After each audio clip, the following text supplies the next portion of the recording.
ঠিক আছে, ওষুধগুলো খান। হ্যাঁ। রাঙামাটি পার্বত্য জেলার কাউখালী উপজেলায় বাংলাদেশ সেনাবাহিনীর একটি জরুরি মানবিক উদ্যোগ সশস্ত্র গোষ্ঠী ইউপিডিএফ প্রসিদ্ধ দলের সন্ত্রাসীদের বাধার মুখে পড়ে শতাধিক অসহায় পাহাড়ি জনগোষ্ঠী বিনামূল্যে প্রাপ্ত চিকিৎসা সেবা থেকে বঞ্চিত হয়েছে। এ ধরনের কার্যকলাপকে স্থানীয় সচেতন মহল মৌলিক মানবাধিকারের চরম লঙ্ঘন হিসেবে আখ্যায়িত করে তীব্র ক্ষোভ প্রকাশ করেছে। কিন্তু ইউপিডিএফের সন্ত্রাসীদের ভয়ে কেউ প্রকাশ্যে মুখ খুলছে না। 10 নভেম্বর সকাল 9টায় কাউখালী আর্মি ক্যাম্পের পক্ষ থেকে কাউখালী উপজেলাধীন 3 নম্বর ঘাগড়া ইউনিয়নের 2 নম্বর ওয়ার্ডের প্রত্যন্ত হারাঙ্গিপাড়া এলাকায় স্থানীয় হত দরিদ্রদের স্বাস্থ্যসেবা নিশ্চিত করতে এই মানবিক কর্মসূচির আয়োজন করা হয়।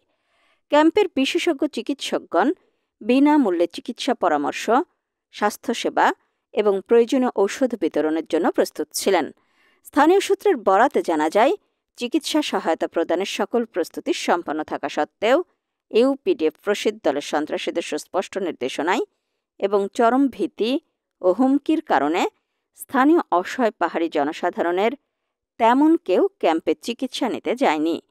চিকিৎসা সেবা থেকে বঞ্চিত স্থানীয় একজন প্রত্যক্ষদর্শী নারী অত্যন্ত আক্ষেপের সাথে বলেন, ইউপিডিএফ কর্মীরা আমাদের জোরপূর্বক বাড়িতে থাকতে বাধ্য করেছে এবং কঠোরভাবে হুমকি দিয়েছে যাতে কেউ সেনাবাহিনীর ক্যাম্পে চিকিৎসা নিতে না যায়। আমরা অসহায় গরিব মানুষ, শহরে গিয়ে চিকিৎসা করানো আমাদের পক্ষে সম্ভব নয়। সেনাবাহিনী যেহেতু বিনামূল্যে চিকিৎসা সেবার আয়োজন করেছে, এই কথা শুনে অনেক আশা নিয়ে সেবা নিতে যাচ্ছিলাম। কিন্তু ইউপিডিএফ প্রসিদ্ধ দলের কর্মীরা আমাদের কঠোরভাবে হুমকি দিয়েছে যেন আমরা এই সেবা গ্রহণ না করি। ইউপিডিএফ সন্ত্রাসীদের এই অমানবিক কার্যকলাপের নিন্দা জানিয়ে নাম প্রকাশে অনিচ্ছুক স্থানীয় এক কারবারি ক্ষোভ প্রকাশ করে বলেন, সেনাবাহিনীর এই মহতী উদ্যোগের মূল লক্ষ্য ছিল সম্পূর্ণ বিনামূল্যে পিছিয়ে পড়া ও দরিদ্র মানুষদের স্বাস্থ্যসেবা নিশ্চিত করা। কিন্তু এটি অত্যন্ত দুঃখজনক যে ইউপিডিএফের সন্ত্রাসীরা তাদের হীন রাজনৈতিক উদ্দেশ্য বাস্তবায়নের লক্ষ্যে সাধারণ মানুষকে জিম্মি করছে এবং মৌলিক মানবাধিকার অর্থাৎ চিকিৎসা সেবা থেকে বঞ্চিত করছে।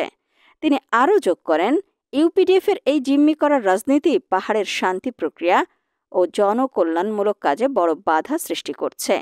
এই কর্মকাণ্ড প্রমাণ করে যে ইউপিডিএফ সাধারণ মানুষের কল্যাণের চেয়ে ক্ষমতা ও সন্ত্রাসী কর্মকাণ্ডকেই বেশি গুরুত্ব দেয়।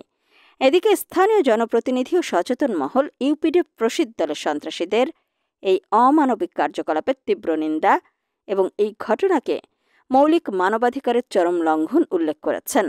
তারা দ্রুত এ বিষয়ে প্রশাসনের হস্তক্ষেপ কামনা করেছেন, যাতে পাহাড়ের সাধারণ মানুষ শঙ্কামুক্ত পরিবেশে তাদের নিরাপত্তা ও স্বাস্থ্যসেবা নিশ্চিত করতে পারে।